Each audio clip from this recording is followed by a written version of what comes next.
Have you ever wanted to get inside the inner workings of high-profile criminal cases? True Crime and Human Design explores thrilling stories that reevaluate themes through an energetic lens. What new details and pockets of understanding might we see when we apply a human design filter to some of life's darkest corners? I'm your host, Corrine Araujo, and this is True Crime and Human Design.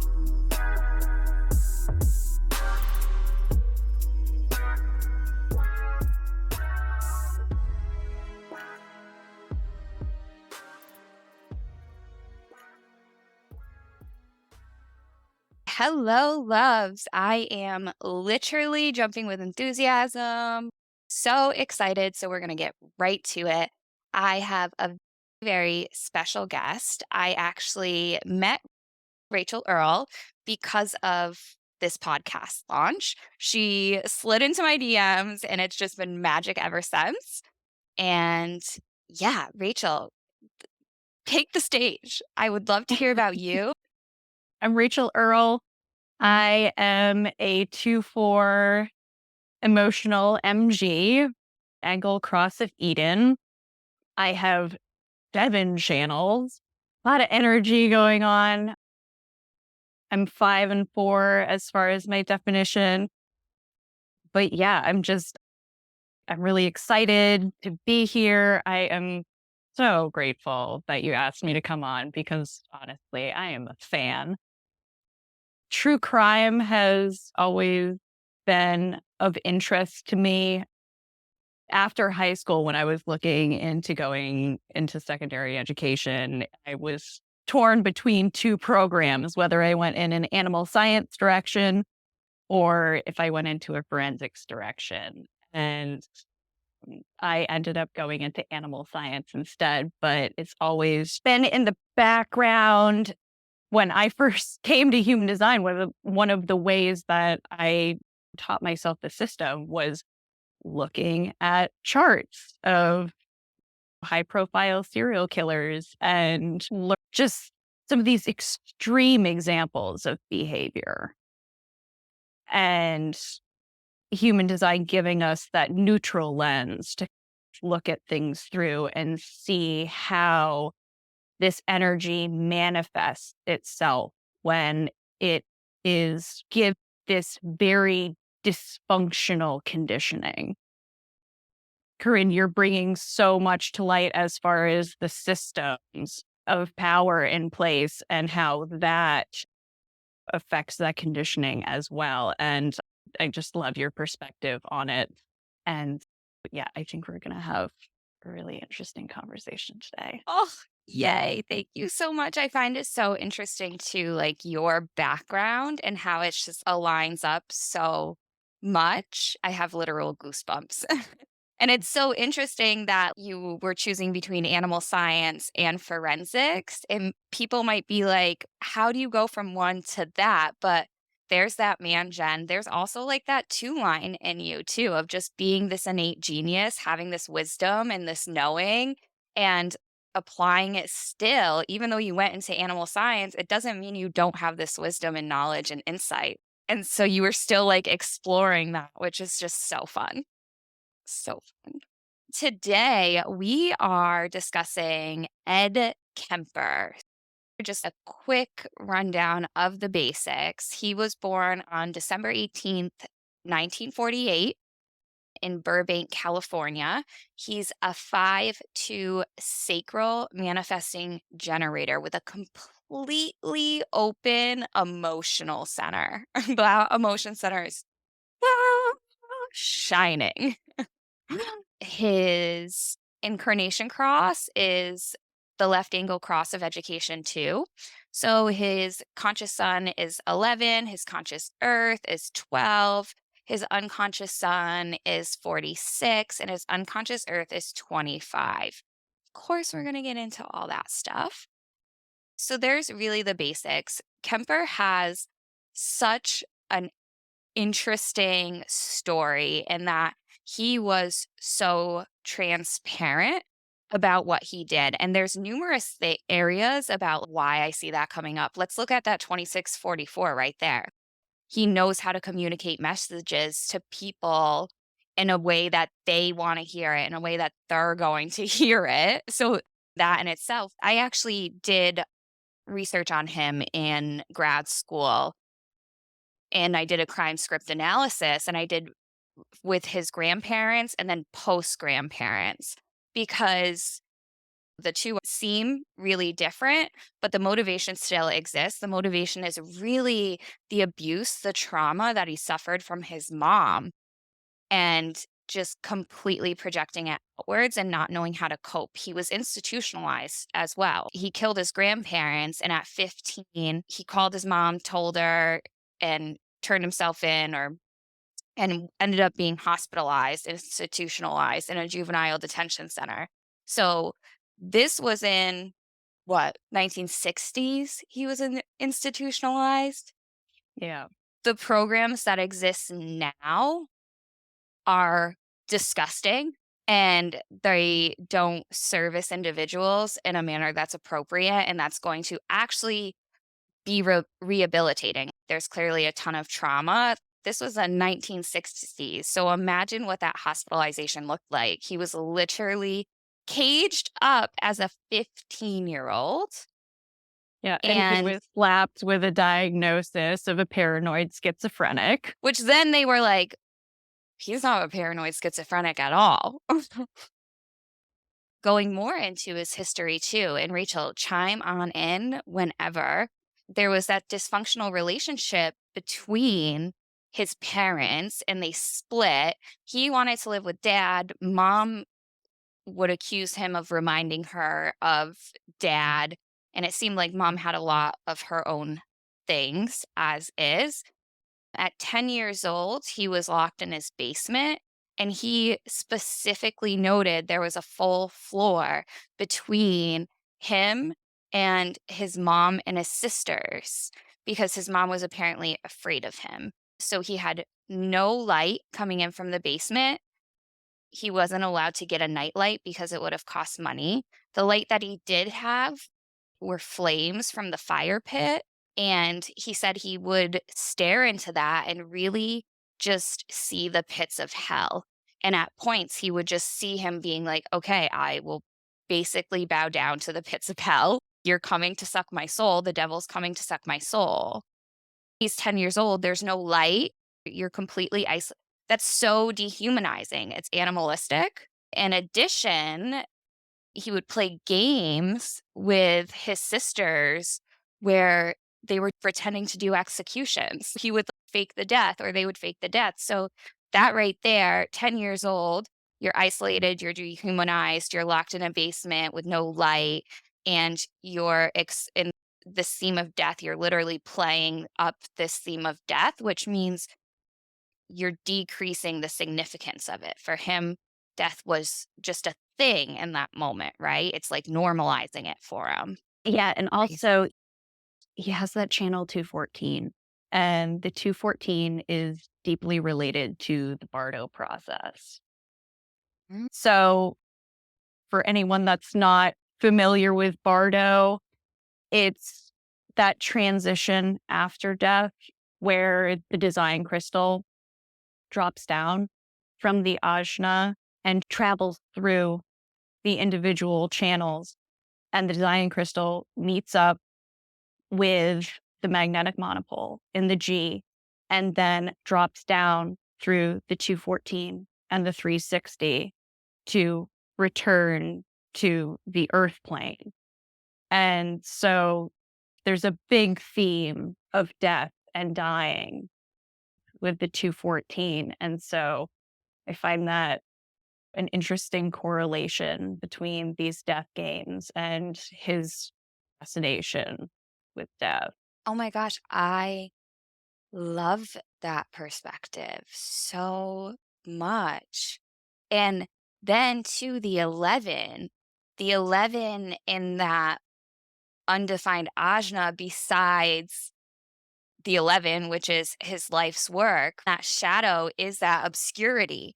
it's really like illusion, delusion, like he sees images. And so when he's 10 years old and he's looking in the fire and he sees the flames and he's interpreting these images and gaining a message from it. So it's really aligned too with how he processes this information. It's abstract.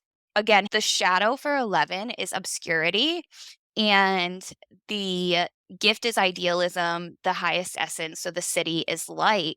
But when I was doing my research, I actually found a quote that said Ed Kemper's crimes were considered to be too obscure for a 15-year-old. There you have it right there. Yeah, and that 11 is directly linked to the pituitary gland, Right. human vision, both internal and external, and how the images are translated via the visual cortex into the brain as imagination. So you're fantasizing, right? The repressive nature is you're fantasizing, where the reactive nature is diluted, and you flow in between that. But that repressive, that fantasizing, that's turning inwards and creating a world of fantasy right there.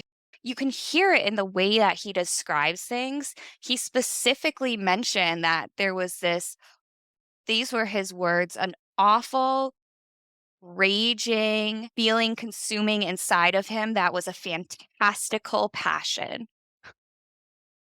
There's that Mm. fantasy, that fantastical passion. He's not far off from actually describing his process. Yeah, he's admitted that his first fantasies, his parents divorced when he was 7. That first 7 years is so important as far as conditioning and what we take in. And he talks about how his parents were always fighting.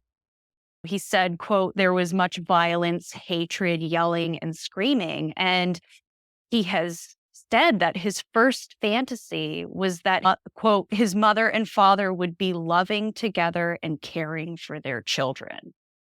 It started with that as his fantasy. And then they divorced and the fantasies became perverted.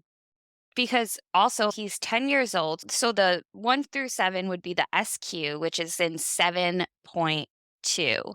Do you find significance in that? Did you explore that at all? The 7 is a roll gate, Mhm. and he has it 3 different places in his chart. He's got it in his Pluto, both conscious and unconscious. It's prominent. It's all about roles and behavior. And through And that 731, having yeah. the channel, the completed channel in itself just adds that prominence a little bit. It was in the 2 lines, so he's needing that freedom, he's Mhm. needing that autonomy to also help. There's this healthy balance you're supposed to play with that 2 line of finding the freedom, but also incorporating boundaries so that the child can feel free to learn and explore, but know basically when enough is enough or what those boundaries are. And clearly, boundaries were not a strong suit and did not exist in his realm in a way that's appropriate or healthy or creates healthy attachments or healthy behaviors. Yeah, that's 7. The second line is the Democrat, and the 7 is all about the application of universally accepted systems. And what kind of systems were in place that created these behaviors and set up these patterns? Mhm. Which is all in the 731 together, it's all about division and arrogance, right? And it's Mhm. creating these systems. So here he is creating these systems that actually through division, through arrogance, we really detach ourselves from other people. We develop this complex of we're better than them. And that's where humility in the higher essence will come into play of seeing that we don't know it all. We're humans, right? But given his situation, given his circumstances, given the level of abuse that's going on, he's obviously stuck in these shadow states. So the division, too, it's all about it'll create this victim of jealousy. And there's power through force because there's a fear of losing power. And I think it's Yeah. really interesting too, because something that comes up frequently with that 12 line with his evolution, language is powerful. Yeah. 731, language plays a major role. You hear people too, like the way he communicates, the way that he expressed himself, like that 2644, he knows what to say to people to really hit them where they need to hear it and get, if he was a salesman, it'd be like, get the thing sold. Yeah. Yes, he's very good at his communication skills. He's very articulate. That's a channel. It needs to be invited. And later on, I think we see that he was looking for the invitation, but it never really showed up. The right invitation never presented itself. And so we have this forcing into this role, into this channel of the alpha and being a leader for the future direction of the tribe and this understanding of patterns and what needs to be improved. This discussion of systems is so important and looking at these power dynamics and how they've continually failed individuals and the people around them because the channel of the alpha is asking what needs to be corrected. And Kemper probably feels like I don't know how to fix these systems because they're so broken. I don't know how to be a leader within this system because of how distorted the frequency is. And he's just reacting to the chaos on this plane. And so it's manifesting into these extremely unhealthy behaviors because his leadership potential has so much to do with his ability to recognize patterns. And all of the patterns that he was conditioned with are deeply dysfunctional. And alphas are leaders who must first earn trust, but nobody trusted him. He was constantly rejected by his family, his mother, his sisters, his grandmother, and his peers. He wanted to be a highway cop, but he couldn't because he was rejected because of his size. And he Mm. felt rejected by women, just this constant cycle of it. And for his radiance, what keeps him healthy too is that 46, and it's Mm. related to his body. Specifically, the shadow for the 46 is seriousness, and it's being frigid or frivolous. And frivolous is this overreaction to seriousness. It's like this, I don't have a care in the world. And then the second you push that boundary, it's the person that you would have never seen care. They were so playful, they were so fun, they were never serious in their life because they were actually highly emotionally reactive. They didn't wanna face all those emotions, which for him too, with that emotional center being completely open, he's amplifying all these emotions. It'd be super interesting to see if his mom had a defined emotional center. She doesn't. I've checked. She doesn't. She doesn't, no matter where she is born in the day, she has an undefined emotional center. She is either a cross of the plane or a cross of Eden. So she has the 36 6. And it, Oh. he forms an electromagnetic from his 59 to her 6. Ah. She Oh. was schooling him in friction and conflict. And do you wanna share a little bit about that 36 too? Because she is woo! Ah, he has talked at length about his mother, and she's basically told him growing up that no woman would ever want him. She's constantly projecting on him because of his size. She withheld affection because she said she did not want to turn him gay. It's known Oh, as the gate of crisis, and the yeah. shadow is turbulence, the gift is humanity, and the highest essence is compassion. It's my SQ, and so the opening of my heart, and the opening of my heart is that compassion, but crisis is it's very when you're in that shadow state, especially with an undefined emotional, especially with a son who obviously there's all these projections, there's all this abuse. He is avoiding conflict or avoiding his truth or unable to navigate these overwhelming emotions completely. And that could be really explosive for him. Yeah. And I have a quote here from him from Mm, one of his interviews talking about his mother. He says, quote, "She was a very strong and violently outspoken position on men for much of my upbringing. My mother was a sick, angry, hungry, and very sad woman. I hated her, but I wanted to love my mother. And I watched the alcohol increase. I watched her social life drop off. I watched her get very bizarre.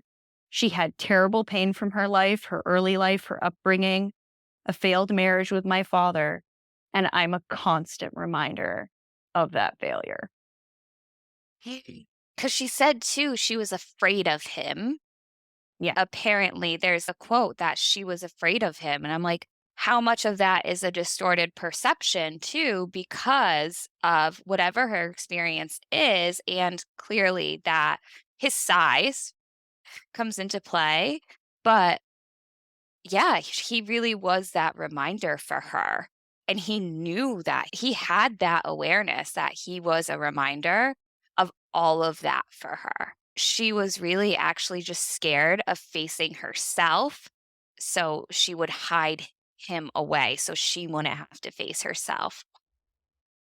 That's fucked absolutely. up. Yeah, That's really messed up. in regards to the 36 and the 6 and my personal experience. I'll say that with the 6, that it can really hold on to past hurts and has an ability to project them onto others. At a low frequency, it's just this constant rupture and no repair. Conflict and friction are there to help us grow and evolve, but there needs to be a level of personal accountability in order for that to occur. And I will admit, I can really cut with my words. I have a 6 in line 2, which is the gorilla. And so I have an ability to be very emotionally manipulative with my words. And so that is something that I have been cultivating more awareness around. And then when it comes to that 36, I have it in my personality sun. And I don't want to say that I'm a drama queen. It's more like drama finds us, but we can kind of get locked into its frequency. And so I'll just say that the 36 can really hold on to drama. It thrives in crisis. And if there's no crisis, you might orient yourself towards one or even create one. I feel like sometimes I can get involved in situations that I don't necessarily need to because that 36 is always searching for experience. When the lower frequency, there's this fear of inadequacy, this inability to relax, and holding yourself to really high standards because you don't know how to be compassionate with yourself. And your ability to be compassionate with yourself is directly related to your ability to be compassionate with others. And so part of you is always waiting for that other shoe to drop, always expecting some crisis to erupt. And I'll say that I have been a master at catastrophizing situations and expecting the worst in the past. It still happens from time to time, but I'm working on that and trying to get out of that frequency. And I think I do a pretty good job of that for the most part because my anxiety isn't nearly as crippling as it used to be. But trying to just get out of that turbulence of the 36 and really finding the compassion in it because my 36 in line 2, that's support. The experiences that I've gone through, like, it would mean so much to me if I could take what I have gained from those situations, from those experiences, the wisdom, and just use that to support others that might be navigating crisis. You look at it and she's afraid of him for his size. But yet at the same time, there's the inherent hypocrisy because she is constantly belittling him. And it's okay, am I powerful or not powerful? Which is it? I'm going to show you how powerful I am. Yeah, totally. And with his 46, what keeps him healthy, with it being about his body too, on top of it, there's that frigid, which is a frozen and hide from life out of fear of your own body. And it describes this literal pinched expression and shriveling him up. And we didn't see a lot of those emotional reactive times of him. What we see is this like very pinched, tight, very tight, frozen person who seems emotionally numb. And it's in that 2 line too. So he needed to increase the flexibility, the flow coming back to his spine. And just for his physical body, releasing that, making sure that was aligned. I'm sure there's some unalignment in his physical body. I'm considered tall for a girl. I'm hypermobile and I have a bad back. And actually, when I started practicing yoga, it's less about the yoga, it's more about what it was doing for my spine, come to find out. Like, that helps me, and I go get massages monthly, I see a chiropractor frequently, and I feel my whole body stiffening up, and with it too, I can feel my energy becoming really rigid. Someone like him with his experience, there was so much trauma trapped in the body.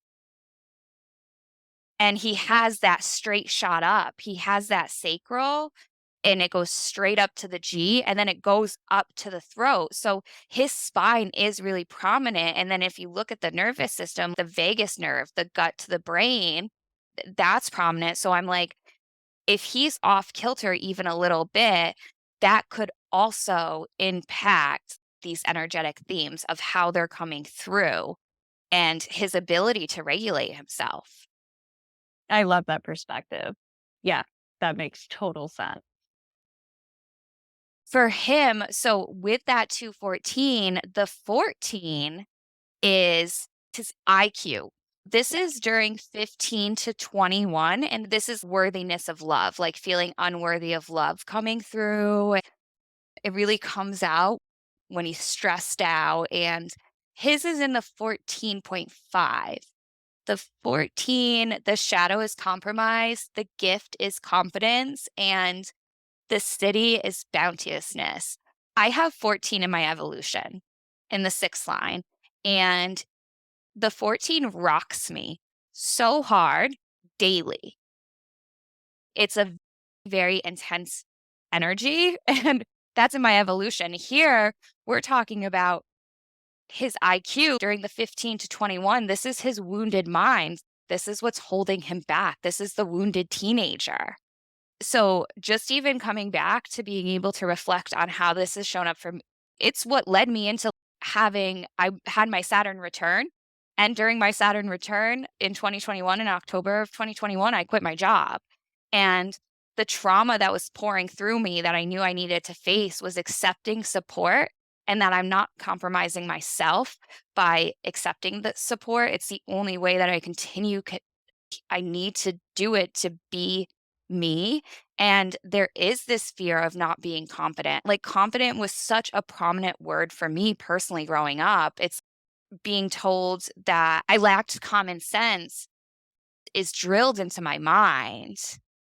And I relate that lacking of common sense to competency so much. So when I saw that my evolution, this huge path for me, this huge challenge was like, I compromise myself. I don't feel confident. It aligns with this lacking common sense feeling that I had, or I was told I had. It rocked me, let alone what's it going to do for him. Yeah. And with that time period of it being the 15 to 21, so I love your explanations. Do you have like, a deeper explanation of the IQ that you'd like to share? I am not nearly as in depth with the gene keys as you are. Okay, cool. I yeah, I'm approaching cool. this from more of a human design perspective, but what you were talking about there, needing that support, the 14 has so much to do with resources in order to sustain that creativity and that fertile power and to just really give that sacral energy somewhere to go. And then on the other side of that, you have the two, the receptivity. You need to be able to take that in. And what kind of support did Kemper have?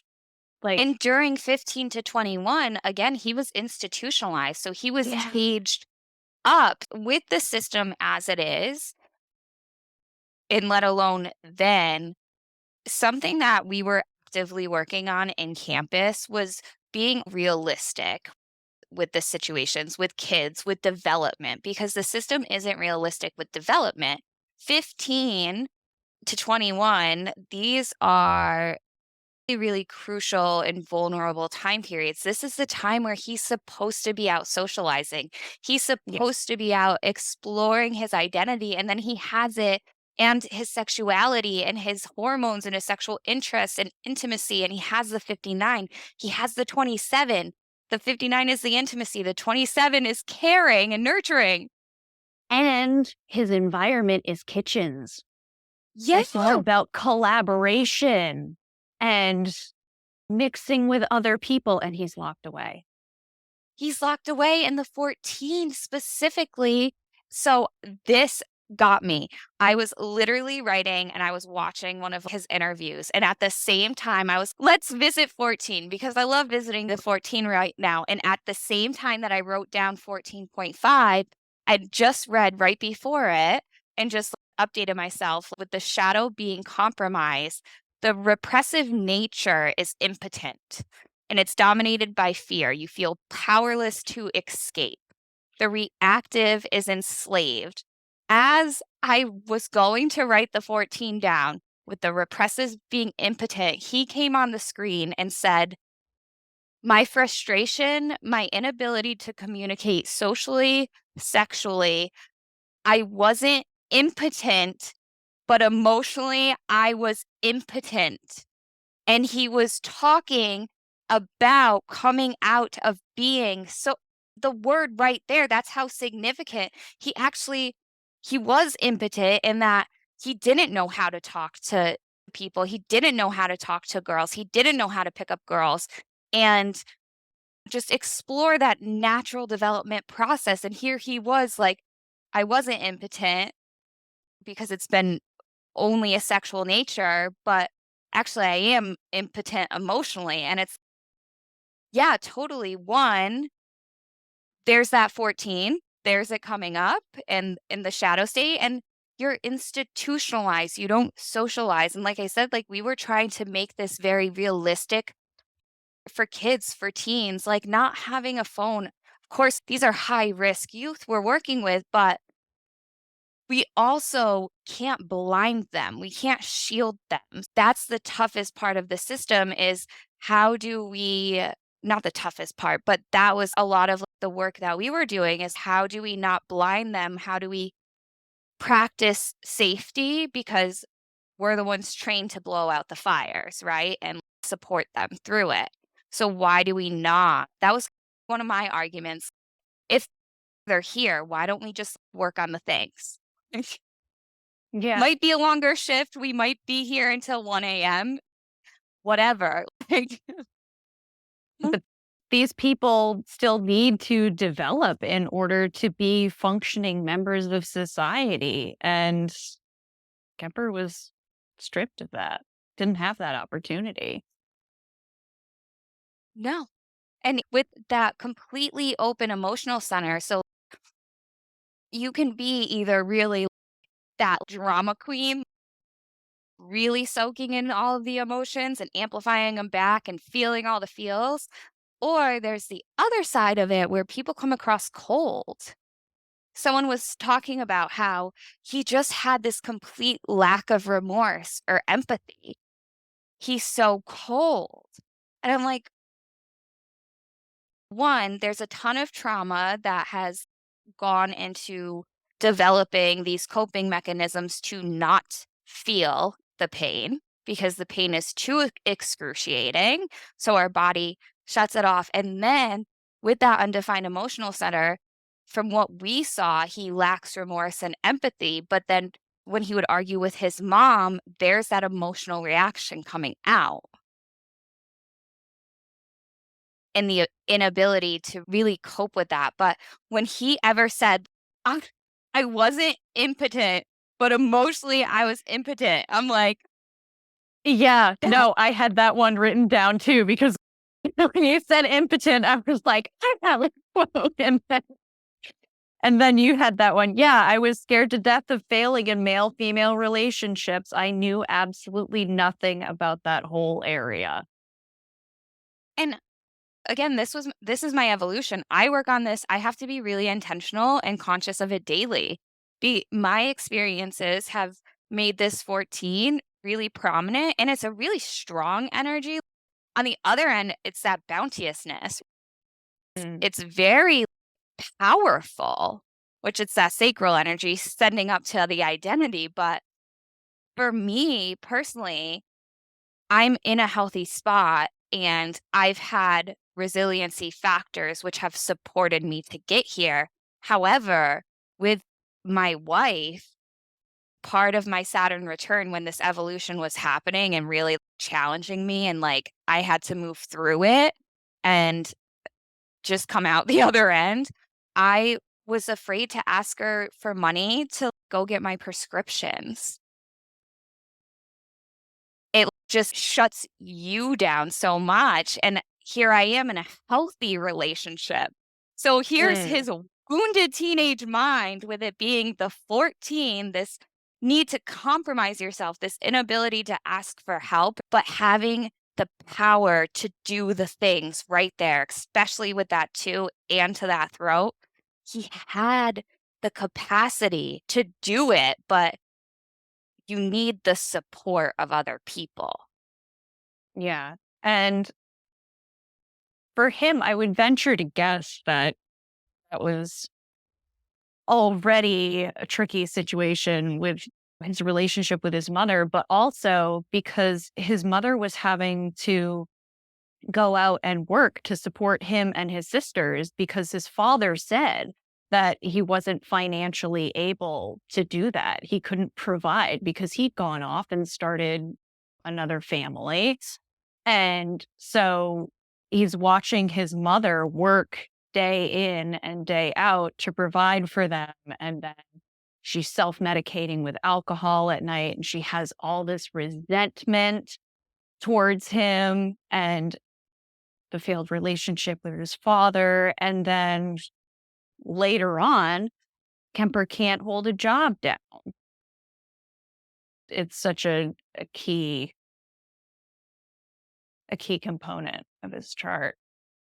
And he ended up murdering and killing the co-eds literally shortly after he was released. So he was locked up, what, from 15 to 21? There were 10 Mm. victims, 8 co-eds that we know. And prior to his grandparents' killing, too, there was no history of other crimes. And the papers and the media, and maybe I thought this was so important to bring to light because at one point he probably did say, I wanted to know what it felt like to kill someone, or I just wanted to know what it felt like to kill her when he killed his grandparents. I want people to understand that trauma is not a mental thought. he was reacting based off triggers, and the sun was in 59. So for anyone that doesn't know, the sun in transiting through 59, the collective theme and in the 5 line. So the 5 line has a really hard time of being able to reflect inwards. It wants to find the practical solutions. It wants to do the thing, and it's a very abrasive, but when it's utilized and when the superpowers are utilized, it's radiant. It's like revolutionary. So here he is, this 5 line in the 59, which the shadow is dishonesty and the gift is intimacy. The highest essence is transparency. The dilemma is trauma. So ultimately, what does this all mean?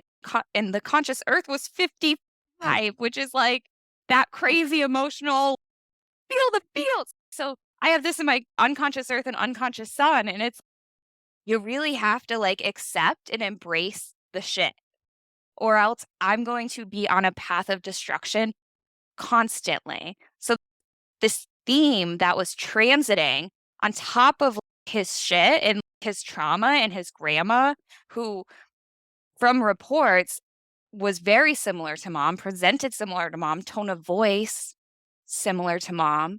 Tone and frequency comes up numerous times in his chart. Language, the 5 line with tone, frequency, language, communication. And so this 59 is saying it's in the collective, this energy is face your traumas, face your shit, and own it in order to move with it, in order to not be stuck in this perpetuating wheel. And that's really hard to do. So here he was like, I can't handle you. This collective energy was adding on top of it. What's the solution? I'm going to shoot you to shut you up. And then the dishonesty, he adored his grandfather and he didn't want grandpa to know what he'd done. He didn't want him to have to deal with the emotional fallout of his wife being dead. And so he was just like, okay, I'm gonna kill grandpa to spare him of this. I don't want him to know what I've done. And so then he gets sent off to Atascadero for 5 years, and the doctors say, whatever you don't send him back to his mother. What happens? He gets sent right back to his mother. Which is a common theme too, and it still occurs. As a clinician, sometimes they wanted our advice, sometimes they didn't want our advice, sometimes they wanted our clinical guidance and recommendations, but other times that would require you doing a little extra work, working Mm. against the system, and people are exhausted or there's just not good people working in the system. But that's another thing. I remember during COVID, a huge case around here in Massachusetts, and it was like near our stomping grounds. I had a ton of kids that actually were from that area. We know the area. And ultimately, this family, of course, fell through the trap and the kid ended up dead. And despite clinical recommendations, do not send the child back with that family member, do not with the parent. They were advising to stay in care, to stay in the group home, to stay in residential care. And the reality is, we know as a clinician, I know my kids. I knew my kids. We knew them inside and out. And it's so disregarding at a systemic level because it doesn't fit what needs to happen in the moment. The amount of times that clinical recommendation was just completely ignored is so disgusting because, again, we know these kids and we know their needs. We're working through their trauma with them in every aspect. Yeah.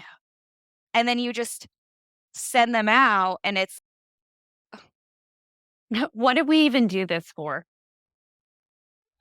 it's the doctor saying I'm so not surprised. That was like something else I thought, oh, so what trauma work was done with him, right? Probably nothing. Look at the time period. And in these systems currently, detention centers, they don't do trauma work. They cage him like an animal. Mhm.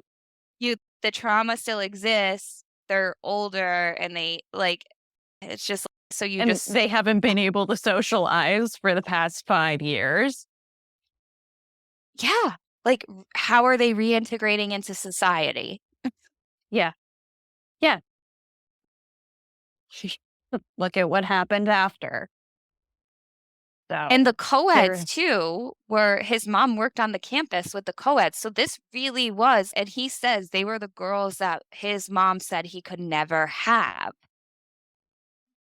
He would fight with his mom and go get a co-ed, and it was this test too for him. It was like this battle of, "I don't wanna do the thing," but obviously he ended up going to do the thing. At that point, they had put out a notice like, "Any co-eds on campus, don't get in a car with anyone that's not on the campus resident."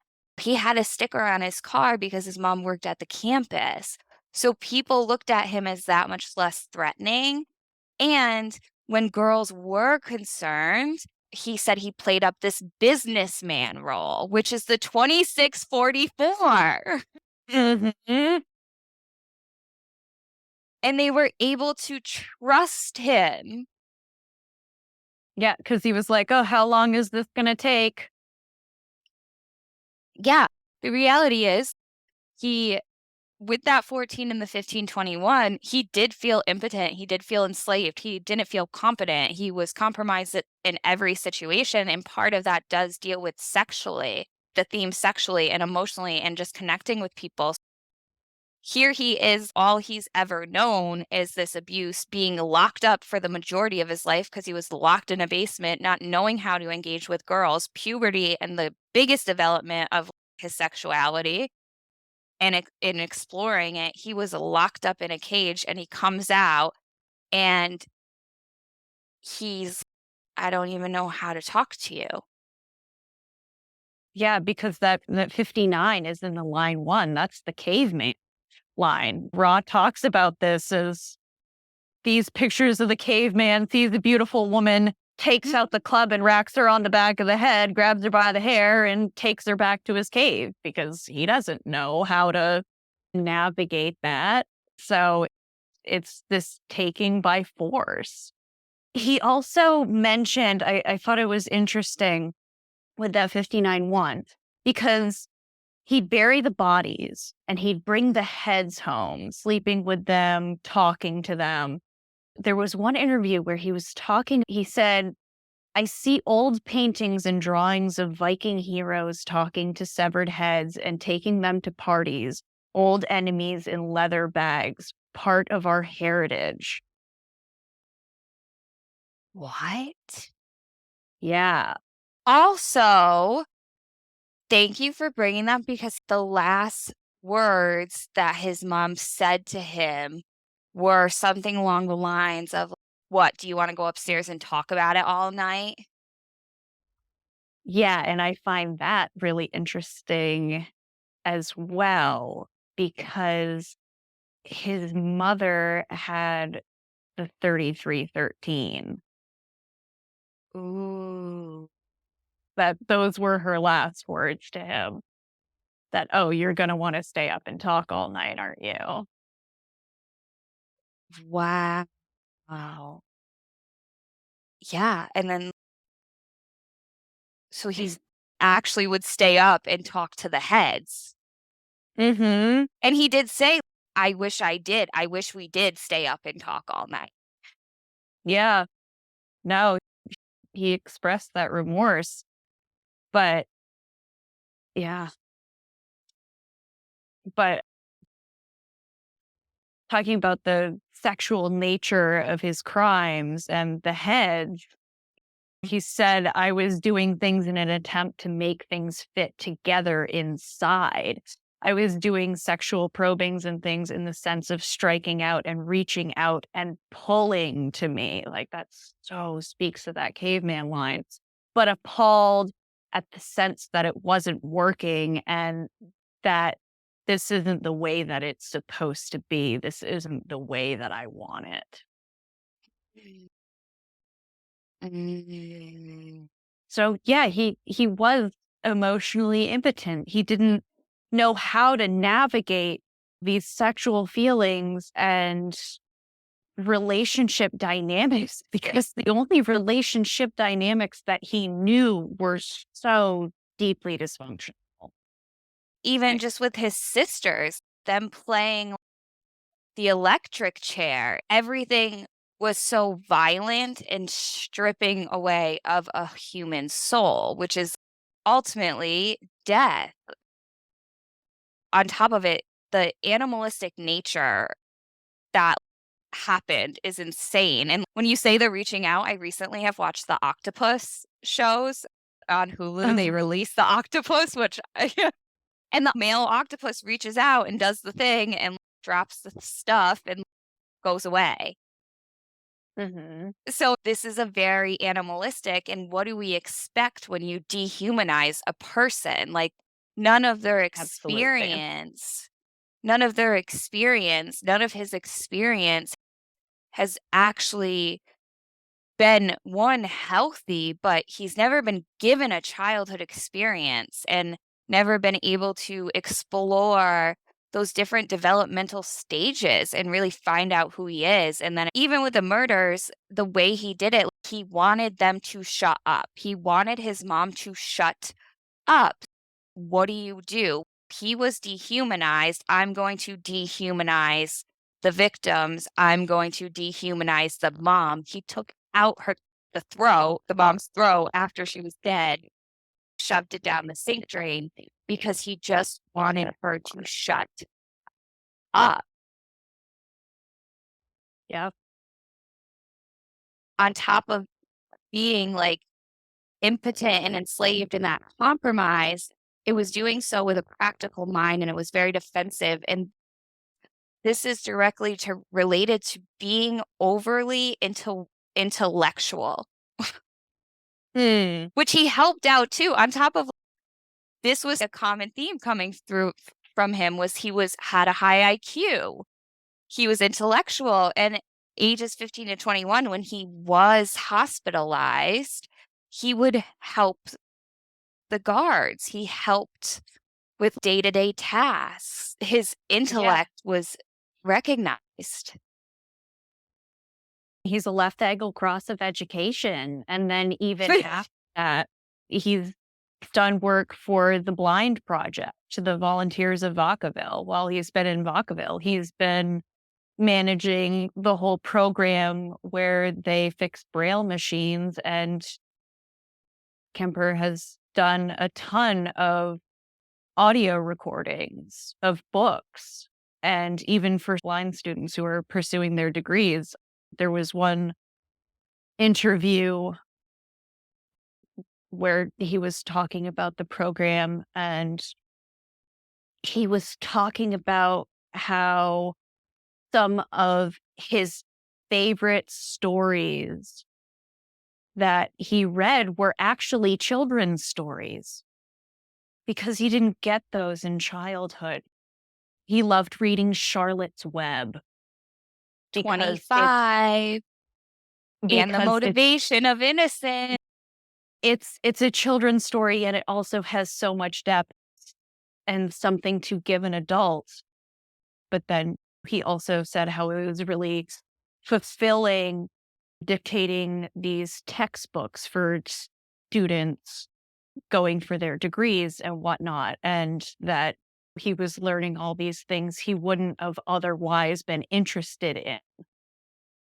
That's so much of that 25 and in a two line too, because that innocence, that playfulness, that universal love in its highest frequency. And the two line is a passionate dancer. It's really childish in nature.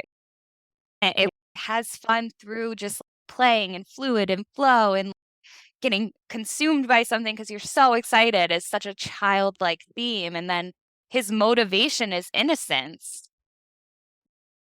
So that makes complete sense for him too. Again, so here he is really feeling like his childhood was robbed for him. And when he came out of being institutionalized, you can't tell me that he didn't feel the weight of that pain either. Oh, That his childhood was completely robbed. He had no life.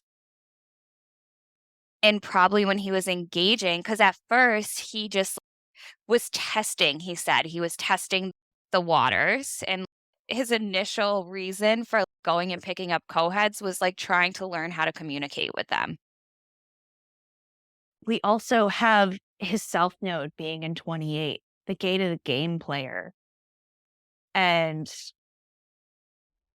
I see so much of just the lead up of going out and picking up the hitchhikers and not doing anything, having the stuff in the car with him, but just seeing.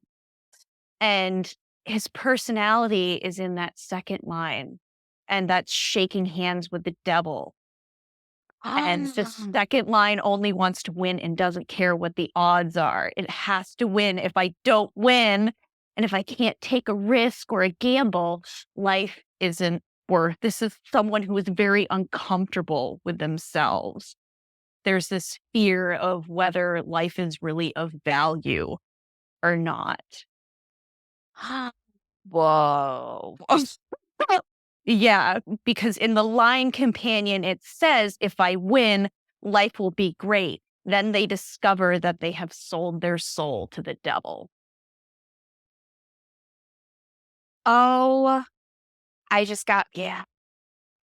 and it's reaching to the 38. It's reaching to the root. It's that hanging gate reaching for that 38.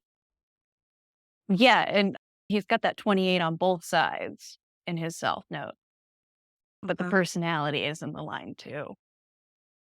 And But then, yeah, so at the that just, 2-4 energy too, yeah, which the 4 can be really with rejection. The theme with the 4 in rejection is so prominent yeah. Yeah, because the 4 line of the 28 is holding on. because you don't want to let go, which Yeah. also, if you look at, if he said he went and held on to the heads and he talked to them, he wanted his mom to talk to him. He wanted someone to talk to him. He wanted to be able to form relationships. He didn't want to let go. If he went back with the body parts and did talk to them, one, what you mentioned about the Vikings and the paintings, and here's his way of holding on, not letting the person go. Yeah. Also, that piece of the innocence motivation, watching interviews with him, when he speaks of his victims, he continually refers to them as innocent. And I feel like there's this unconscious aspect about his desire to take their innocence because his innocence was taken away from him. Bingo. Yeah. Bingo. Which he has 54.3 in his EQ, which is 8 to 14 years old. So when you're not being nice to people, the EQ shows up. And it's that 8 to 14. So think about 8 to 14. He's 10 years old and he's locked in the base. That's such a prominent thing. It's in gate 54. The shadow is greed and it's this drive to want more. And he does have it connected to the 32. So it's a full channel and it goes to the spleen. So this shadow of greed is deeply related to survival because it's attached to this tribal need of we used to consciousness has expanded, we are not here anymore. However, you see this perpetuating throughout society. In order to survive, I need more to prove that I am successful. I need to take. So when he's not being kind, when it comes to communicating his feelings, his emotions, his communications, you think about what was going on to him when he was 8 to 14 years old. While his autonomy was stripped from him. He was sent in a basement thinking he was, like, being consumed with the devil, which the 28.2 shaking hands with the devil, Yeah. He was and like, then that no. 54. Yeah, he was literally, and he just compromises his integrity to get what it wants. Yeah, because yeah, that 54 covert interaction, bonds made and broken, subverting authority when blocked. And It's all about completing a process. It's very tribal energy. I find his split very interesting because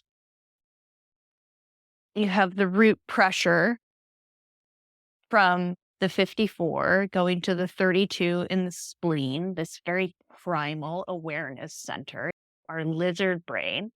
And then you have that completely unconscious 4426 going to the defined ego. So we have all of this drive and this ambition and this focus on material resources and tribal energy and selling yourself to the tribe. And it goes up to the heart, and then it's supposed to go up through the 2145, except there's no 21 there. There's no energy. There's you can't go up to the throat with that energy. And Ra often refers to the 21 as a police officer, a gate of control. And what did Kemper want to do? He wanted to be a highway patrolman, but he couldn't Yep. because he couldn't fit in the car because of his size. So what do you do with all of that adrenalized pressure and primal awareness and willpower of this defined ego? For him, what he didn't realize is wanting to be a police officer was an expression and was a coping strategy, right? That's how I would look at Yeah. it, is like Mm. he's looking to put that energy into a healthy outlet. He's looking to channel that energy in ways that like at for his perspective, granted this isn't the perspective of everyone. His perspective was being a highway officer, being involved in that. He's creating a career, he's doing something of use. So that would have been an for him actually channeling his energy, channeling that abuse, channeling those experiences in a healthy way. But it didn't happen. Nope. And then it's like a break. Like Yeah. And it's just interesting how it's the other side of the split. It's divorced from his authority, Mhm. from that response mechanism. I find it interesting. I know his energy, it all really makes so much sense. Yeah. It's just even like you said, like as something as detailed as the kitchen's environment, who he's around just plays such a significant role. You have one half of him that's all about the ego and the material plane. And then that 4253 is all about influencing people, but not necessarily selling them something.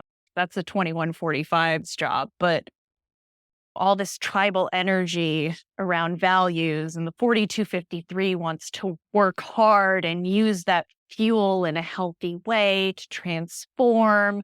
And the transformation process is also about helping others. And when the energy is distorted, then I mean, that 2644, that design of a transmitter, that it's just putting out this distorted energy, and it's not selling themselves in the right way. And they're just trying to claw their way to the top of the heap. So he has this ambition. He has an ability to transform energy and bring value to others. But if it's used incorrectly, it's massively unhealthy for everyone. Yeah, and that 2644, my wife has the 2644, and I love seeing it in action. She's so destructive. She's so destructive. When we got a home and renovating it, she loves doing yard work. I literally will just record her sometimes. When we first came in, sometimes I would see her and I could see it in her eyes. She's swinging a hammer, and I'm like, there's a wall. Tear Or it like, all down. oh, it's so just I think that's one of the beauty of it, and it's an unknown beauty is this destruction. So in a way too, like his core wound, that unconscious Mars is the 44. It's in the sixth line. So there's that theme too, connecting to that 26, that destruction. Where was the motivation on that? In a way, when he was quite literally destroying, burning it all, and being destructive with people in order It to makes get his outcome. it makes me think of that line from Fight Club where Edward Norton's just beaten the crap out of Jared Leto's face. And he says, I wanted to destroy something beautiful. Yeah, because in the 44, it's all about family dynamics specifically, and what it looks like in the home is a motivating Mm. factor. So that 44 can be actually it could be really submissive, so I'm just trying to keep the peace and play that role, or it's being reactive, and this is externalizing his fear through anger, so it's just trying to control everything, and one of the key questions is, how does fear operate in your family? Fear operates in the way that his mom couldn't even face him because she was so afraid to face the circumstances and the natural consequences of her life and situations she's been involved in, that she locked him in a basement. So for him, with that being his core wound of how does fear operate in his family, I'm dehumanized. Yeah. What's the frequency of the environment? It's right there. Yeah. Wild. And I think too, it's interesting that obviously we know that is he being completely honest? What is truth, right? Truth is our perception of reality, our perception, and maybe he's telling his full truth. And I think sometimes too, people get really hung up. True crime or law enforcement gets really hung up and they're like, they manipulate. And you also have to understand that manipulation is a tactic for survival. So obviously they're manipulating us. And that 2644, obviously he knows how to spin it in ways. He knows how to use his voice in certain ways. Does that make anything that he said or experienced less? No. The experience still is the experience. He still had an awful childhood. I'm sure he's we all manipulate on a daily basis to get some sort of need met, whether it's, "Shoot, we didn't pay some sort of bill, and we gotta schmooze it up real quick on the phone," or that used to be more popular when we didn't have online. Yeah. No, like, it's simple Yeah. tactics for survival. We all do it. It's just what level of survival have we been forced to face? And he just I think it's also super interesting that after he killed his mom, he killed his mom's friend, and then he went on the run. He left a note to the police, "I did it." And then he went on the run and he was so concerned that he never heard his name, he never heard about it, so he ended up turning himself in. So, because Yeah. really for him it was focused around his mom.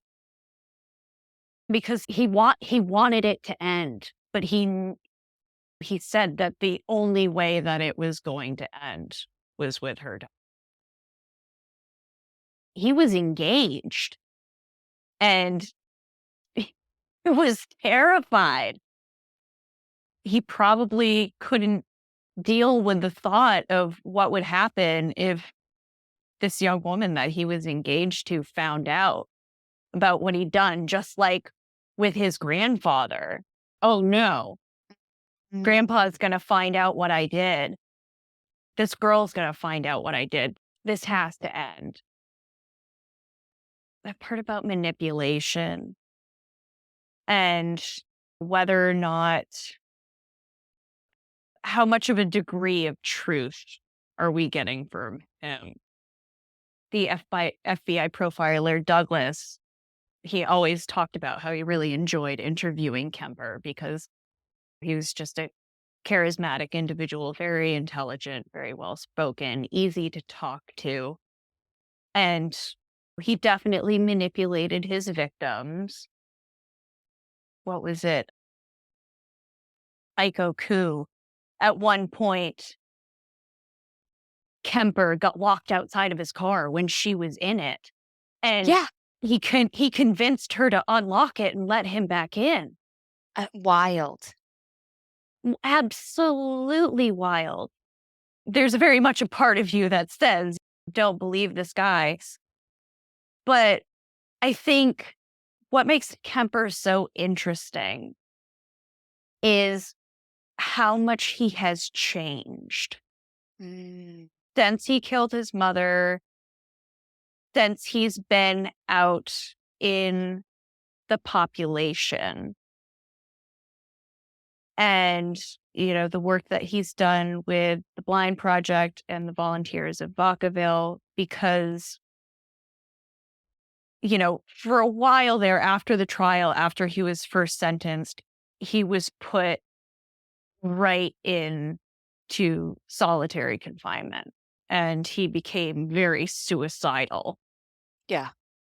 Once he was able to get out of that and go back in with the general population, he was very open with his doctors and saying, I don't want to hurt another person again. They all said, because of your size, because you are 6'9" and over 300 pounds, it doesn't really matter. You're going to end up hurting someone. But he hasn't. There was one inmate who worked with him on the Blind Project who became close with him. And this guy was talking about how one day him and Kemper had a disagreement and this guy backhanded Kemper right across the face. He was talking about how scared that he was. That it had been an in the moment thing. And then he was like, oh shit, this guy can kill me. Kemper just looked at him, looked like he was going to cry, and just walked away. And as far as we know, Kemper hasn't hurt another person. Because he's in a trauma response. That was what Yeah. it was, is his whole life was a perpetuating trauma response. And I tell people all the time, and this is something that I used to our kids through and really explain to them when it comes to physical aggression, when it comes to violence, that they would try and tell me, "No, I'm in control of my body. I'm not gonna get hurt." And I'm like, once you start physically lashing out, you have lost control of your body. You've lost control of your mind, and vice versa. You lose control of your mind, you lose control of your body. That's it. Period, point blank. There's a hyper vigilance, there's a hyper awareness, there's an adrenaline rush, which is also out of your control. So there's no sense of control. And with trauma, when you're in a perpetuating cycle, the brain doesn't remember the specifics. It remembers the feeling, it remembers the sensations from the event. And at that point, by the time you're able to process, it goes to the amygdala first and warns you of that. So you go into that fight, flight, freeze, fawn, and you go into the survival, you act on the amygdala, and then it goes to the neocortex. Well, if he was fighting with his mom right after, he just spent basically 21 years of his life, he was just like an animal. That's what he was treated as, like a stray animal. Because I'm sure if we know that he was locked in a basement and all this, it probably didn't look great before the 10 years. The greater part of his life was just locking a child in a cage. So then here he is in a very real trauma response. He's let back out. He doesn't face his trauma. He's being forced to face his trauma because he's being sent back home with his mom. He fights with his mom. He gets in the car, he takes off, he goes and picks up co-eds. He's completely out of control. Yeah. He said, I was scared to death and I was violent. If I felt my back hit that wall, I was the rabbit that always ran, that always backed away, that always burned his bridges, and suddenly there weren't any more. He even said to one of the police officers when he did turn himself in case of an emergency, who do you call? He said, I have no one. I have no one left. Can I put your name down? Wow. He had no one. He had nothing. And that's where, like, society, what are you doing? Yeah. What are we doing? This is where, too, we need to be more proactive. We shouldn't be finding out that kids are being locked in bedrooms or basements, but we find that out daily. This is a common occurrence. This is a very real thing that is happening in this very moment that I'm saying it. And that is also part of the problem is we're so reactive to it. I was back in New York and a father killed their child, starved the child for 5 days, and it was a 5-year-old little girl. And the governor's response was increase prison time for child abuse. And I was like, this is the problem. They don't care about the consequence. They don't care. In the moment, there's an inability to think about the consequence because the brain isn't processing like that.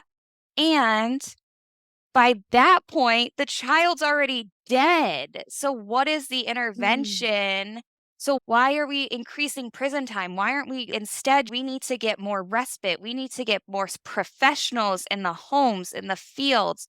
How are we training these people? How are we providing support to the family who's clearly struggling? Instead, it's okay, we'll let another kid die, but we increase the prison time. It's the prison industrial complex. For him, you can't tell me there weren't signs. A kid doesn't Mm. see daylight.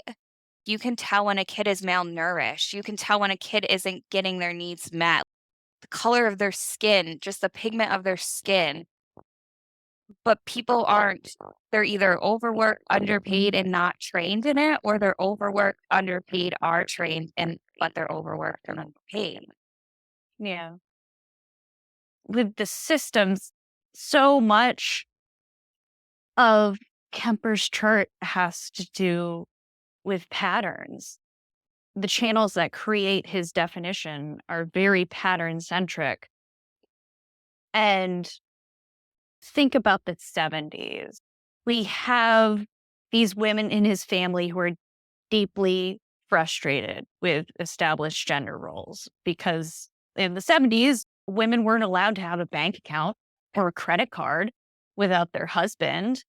We have his mother who was entering the workforce and sacrificing in order to make ends meet because his father couldn't provide for the children. So you have this resentment from her and being tasked as the breadwinner. And she's projecting that all on him. Then you have his paternal grandmother. He ran away from his mother and went to his father and his new wife. They rejected him. He loves his Mhm. paternal grandfather, but he has often referred to his grandfather as being senile. And Mm. it talks about how his grandmother constantly berated and demeaned his grandfather. But he's still a man. He still has the power, even though she is the one who sees herself in the position of power. So you have this young man who never asked for any of this. He's a victim of circumstance, 5'2" profile. He's constantly getting all of the Mhm. projections Projected. thrown at him. He's belittled and demeaned by these women in his family, yet at the same time, he's feared for his size. And it's just this inherent hypocrisy here of these women in his family, both trying to strip him of power, yet at the same time being afraid of his power. And I feel like these projections are really a reflection of the collective angst that was going on with women at this time. Because Mm. these women felt so powerless to challenge the systems were in place. So it's much easier to place those projections onto a male figure who is of lower status in the tribe. And there's so much tribal energy going on in that one side of his body graph with him being split. So, what does he do? He projects everything that his mother projects onto him back onto these other women. Those women were a representation of his mother and her treatment of them. And then, if you want to turn that around and take it a step further, we could pan out and see that Kemper's treatment of women was really a representation of the collective treatment of women in that period of time. How many active serial killers did we have in the 70s? So many. So many. Just in California. Insane. Like you made that post the other day about that one strip of highway. There were 131 victims? Yep. Yeah. Mhm. Between Yeah. 3 that they knew of. 3, and that was just a strip. And Yeah. like you're saying, the 7, the Pluto and 7 too. Here's this collective angst, collective energy, and for him specifically with that 7, so how many other people had that 7? Because Pluto is so generational, it's the division being brought to the Oh, yeah. forefront. Yeah. Because that's 7. What needs to be corrected? And neither side wins. This has been so fun. I love your perspectives so much. Thank you. No, and I love what you bring in from the gene keys. It just provides so much depth in all of your background and just these pivotal stages of our maturation process and our growth and how these people have been denied with Kemper. So much of those pivotal teenage years, developing that prefrontal cortex and just being devoid of that process of becoming a fully functioning adult. Mhm. And we all can hear how much you care about your work and the work that you've done in the past and how much it means to you. Thank you. The common theme I'm hearing is, like, humanity and compassion, and I'm like, "That feels so good." It's such a fast-paced world, and I hope that people can, like, for 2 seconds, put I think part of the problem is obviously if things feel really personal, things feel really offensive, usually because there's some sort of attachment and it hurts, right? These murders are significant, but we have to also look what makes the tragedy. I had this come through earlier. Why is a victim of murder more tragic than a victim of abuse? Yeah, because it's the abuse that leads to the murder. People aren't born this way, they're made. Yeah. And ultimately, victims of abuse, they are dying. When you've suffered abuse, when we've suffered abuse, a part of us is dying. So I just appreciate you saying that. And I just don't want people to hurt people anymore. Yeah, can you talk about your kiddos? We can hear how much you care. Oh, I know. They were the We feel best. it. They Yeah. and they are the best. That's the thing. Kids in care just don't receive nearly enough, which is like a whole thing. But They're doing the best they I can with what they have, and it's not I much. pref I prefer to work with kids in care because what they go through, what we've put them through, and the deep desire to still want to there's this distrust, right? Still, and that's what they do. They push away or they cling for attachment. But at the end of the day, it's because they still want to be loved by someone. And how actually beautiful is that? And how rare is that in this world that we get to see that people have been so hurt. And here's this child, just please love me. Let me punch you real quick. Now love me.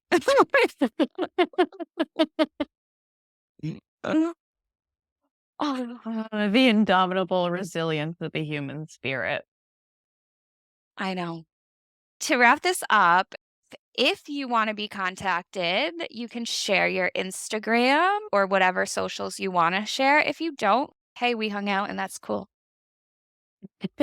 For human design, I am Hermit of Eden. My profile is private, but I mostly share stuff on stories. But if you're a podcast listener, just let me know and I'll let you in. Or my personal public profile is Rachel_Earl. And that's mostly just my animals because, yeah, I have a ton of animals. So if you want to see cute animal reels of my dog or my cat, you can head over there.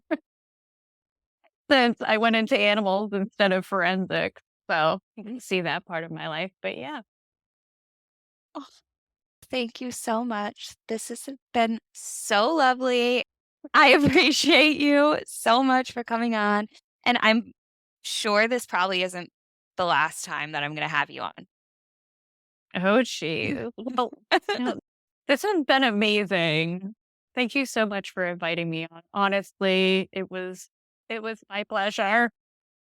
And yeah, I'm so happy to have a discussion like this because there aren't many people that I can talk to about subjects like this. So I definitely appreciate it.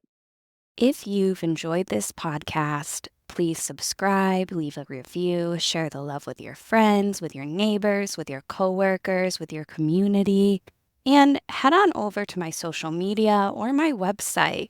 I'll leave the links in my bio and let's just share.